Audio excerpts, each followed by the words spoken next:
وہ مار دیا گیا اور ایمان علی وکٹری کا نشان بناتے ہوئے باہر چلی گئی، اور دبئی میں سنا ہے کہ برج خلیفہ میں اس کا اپارٹمنٹ ہے، وہ وہاں رہتی ہے مبینہ طور پر، مجھے نہیں پتا، سنا ہے۔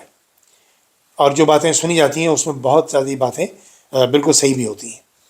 لہٰذا کچھ نہیں ہوگا دوستو، ٹھنڈ رکھیے، اطمینان رکھیے، کوئی مسئلہ نہیں۔ مافیا کے لوگ ہیں، وہ ایک گل احمد انرجی والے کی بیوی ہے، دانش اقبال اس کا نام ہے، نتاشا اقبال اس کا نام ہے۔ اس عورت کو اسی وقت سیکیور کرنے کے لیے مجھے حیرت ہوئی کہ جب میں نے رینجرز والوں کو وہاں دیکھا کہ رینجر اس کو پروٹیکٹ کر کے لے کے جا رہی تھی، مجھے نہیں سمجھ آئی کہ رینجرز کا اس میں کیا کام تھا۔ یہاں پر اگر کوئی مرد ہوتا تو مجھے یقین ہے اس کی گاڑی کو آگے بھی لگا دی جاتی، اس کو مار مار کر مار دیا جاتا، لیکن پاکستان میں پھر بھی دیکھیے عورت کا کتنا احترام ہے کہ لوگوں نے اس عورت کو کچھ کہا نہیں۔ اور چونکہ بڑے گھر کی عورت ہے، اس کے لباس سے بھی لگتا ہے کہ وہ بگڑی ہوئی رئیس زادی ہے، کیونکہ میرے پاکستان میں جو حیا والی عورتیں ہیں وہ اس طرح کا لباس تو نہیں پہنتی جیسا اس نے پہنا ہوا ہے، اور اس کے بال بکھرے ہوئے ہیں، اس کی حالت حواس اس کے خراب ہیں، لگ رہا ہے صاف کہ وہ نشے میں ہے۔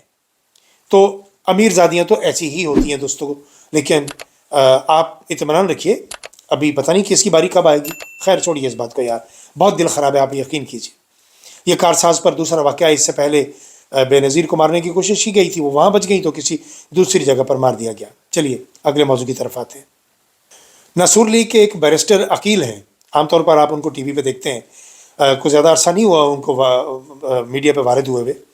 فرماتے ہیں کہ میں آج تک یہ نہیں سمجھ پایا کہ بانی پی ٹی آئی کے ساتھ عوام اتنا بے لوث عشق کیوں کرتی ہے، بے لوث محبت کیوں کرتی ہے، اس پیار کی میں وجہ آج تک نہیں سمجھ پایا۔ بیرسٹر عقیل، تم یہ بات کبھی سمجھ بھی نہیں پاؤ گے، اس لیے کہ تم چوروں کو، ڈاکوؤں کو، مافیا کو، غداروں کو ڈیفینڈ کرنے کے لیے میڈیا پہ آ کے بیٹھتے ہو، اور تمہاری اپنی یقیناً کوئی مجبوری ہوگی، تمہاری بھی کوئی فائل ہوگی، تمہاری بھی کوئی ویڈیو ہوگی، لہٰذا تمہاری مجبوری ہے تم چوروں کو ڈیفینڈ کرو۔ تم اس بات کی طرف جاؤ ہی نہیں کہ یہ عوام عمران خان سے اتنی محبت کیوں کرتی ہے۔ بانیہ پی ٹی آئی بولتے ہو، جرت پیدا کرو اپنے اندر۔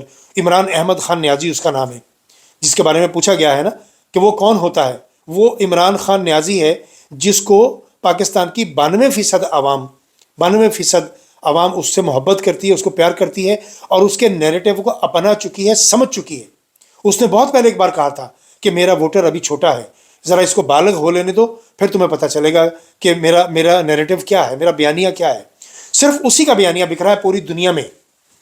انٹرنیشنل میڈیا پہ 70% انٹرنیشنل میڈیا پہ عمران خان اس وقت چھایا ہوا ہے، اس لیے کہ آکسفورڈ یونیورسٹی کے چانسلر کے الیکشن میں اس کا شمار ہے۔ مجھے نہیں پتا کہ وہ جیتے گا کہ نہیں، میں نے سنا ہے کہ ایلیزا یا الینا نام کی کوئی خاتون ہے جو ایلیزا، وہ ہاٹ فیوریٹ ہیں۔ ڈاکٹر محیط پیرزادہ نے بھی اس حوالے سے بڑی ڈیٹیل بات کی ہے، اور بالکل سچی بات کی ہے کہ ہم لوگ تھوڑا گلیمرائز زیادہ کر دیتے ہیں چیزوں کو، اس کو وہاں کی کمیٹی قبول کرتی ہے کہ نہیں کرتی، اور الیکشن کے بعد بھی کیا وہ اس کو قبول کرتی ہے کہ نہیں کرتی، یہ ایک علیحدہ بات ہے۔ لیکن وہاں چونکہ جمہوریت ہے، صحیح ڈیموکریسی ہے، اگر عمران خان الیکشن جیت گیا تو پھر وہی ہوگا آکسفورڈ یونیورسٹی کا چانسلر۔ سو بیرسٹر عقیل کو میرا خیال ہے کہ اس سے زیادہ اور کوئی پیغام نہیں دیا جا سکتا کہ تم نہیں سمجھ پاؤ گے، تم اس عشق کو، اس محبت کو نہیں سمجھ پاؤ گے۔ پاکستان کے ساتھ، کلمے کے ساتھ، کلمے کی اہمیت کے ساتھ کسی شخص نے اگر یہ چیز عوام کے دلوں میں اتاری ہے، اسلاموفوبیا کے بارے میں توجہ دلائی ہے، تو اس کا نام عمران احمد خان نیازی ہے۔ تم لوگ اس کے قد کے نہیں ہو، تم لوگ بہت بونے ہو، بہت چھوٹے ہو، تم وہاں تک نہیں پہنچ سکتے۔ تمہاری مجبوری ہے کہ تم چوروں ڈاکوؤں کا دفاع کرو، اور اس سے زیادہ تمہاری اوقات بھی نہیں ہے تم کو اس بارے میں کوئی بات کر سکو۔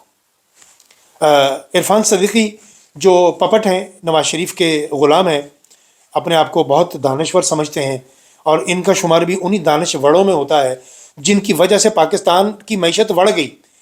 ان دانشوروں کی وجہ سے پاکستان بڑھ گیا، یہ وہی دانشور ہیں۔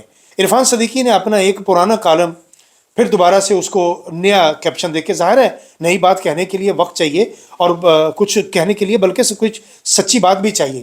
جھوٹ بول بول کر پاگل ہو چکے یہ سارے بڈھے کھسوٹ جتنے بھی ہیں، لیکن ان کا رزلٹ پھر بھی نہیں ملا، اور نواز شریف اور اس کی بیٹی اور یہ سب روزانہ ذلت و رسوائی سمیٹ کر گھر چلے جاتے ہیں، اور یہ سمجھ رہے ہیں کہ ہم بہت کام کر رہے ہیں۔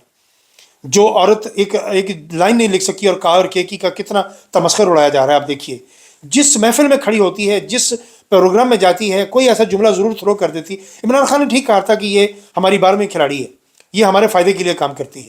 اس وقت ناصور لیگ پوری کی پوری عمران خان کے فائدے کے لیے کام کر رہی ہے. سو عرفان صدیقی نے یہ کہا اپنے کالم میں، اس کا عنوان تھا کہ دھند گہری ہو رہی ہے، 9 مئی کا عنوان لے کے، اور اس نے پی ٹی آئی کو یعنی فسادی قرار دیا. اس میں پی ٹی آئی کو ملبہ ڈال دیا سارے کا سارا 9 مئی کا اس پر. حالانکہ عرفان صدیقی جانتا ہے کہ 9 مئی میں رانا ثناء اللہ، نواز شریف، شہباز شریف، مریم، اور یہ آئی جی پنجاب عثمان، اور وہ محسن نقوی، مبینہ طور پر یہ سارے لوگ اس میں شامل ہیں. یہ ان کا کیا دھرا ہے، یہ ان کا پلان ہے، یہ لندن پلان کے مطابق ہوا ہے جو بھی ہوا ہے. عمران خان کا اس میں کچھ لینا دینا نہیں ہے، پی ٹی آئی کا اس میں کچھ لینا دینا نہیں ہے.